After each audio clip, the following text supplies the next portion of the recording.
वालेकुम नाज़रीन, आज मैं आपकी खिदमत में एक अहम मौजू लेकर हाजिर हुआ हूँ।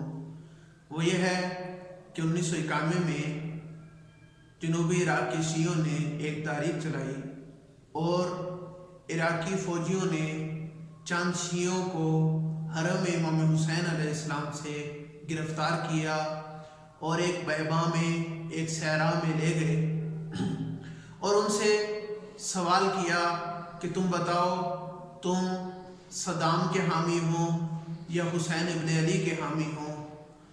कोई शख्स जवाब देने के लिए तैयार न था। उसने फिर दोबारा ये जुमला दोहराया, मुझे बताओ, तुम सद्दाम के हामी हो या हुसैन इब्न अली के हामी हो। इतने में एक नौजवान खड़ा हुआ, उसने कहा कि मैं हुसैन इब्न अली का हामी हूँ। तो उसे अलग बुलाया गया और उसे शहीद कर दिया गया। उसने फिर दोबारा यही सवाल दोहराया, आप मुझे बताओ, तुम में से कौन शख्स है जो हुसैन का हामी है और सद्दाम का हामी नहीं। एक नौजवान फिर खड़ा हुआ, उसने कहा, मैं हुसैन का हामी हूँ, मैं किसी तरीके से भी हुसैन इब्न अली को नहीं छोड़ सकता। उस नौजवान का भी यही अंजाम हुआ, उस नौजवान को भी शहीद कर दिया गया। अब ये हुआ, कोई शख्स दोबारा ये कहने के लिए तैयार न था कि हम हुसैन के हामी हैं। सब लोग खामोश बैठे रहे, फिर उन्हें आज़ाद कर दिया गया।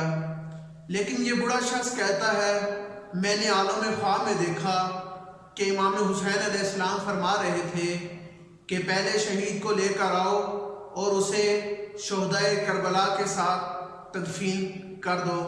और फिर दूसरे शहीद को लाया गया। मौला ने फरमाया, इस शहीद को मेरी ज़री में दफन करो।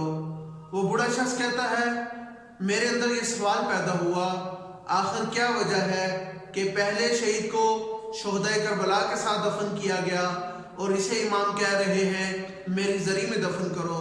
उसने इमाम से सवाल किया, आका क्या वजह है, क्यों आपने ये जुमला कहा कि पहले शहीद को शोहदाए करबला के साथ दफन करो और दूसरे शहीद को मेरे साथ दफन करो।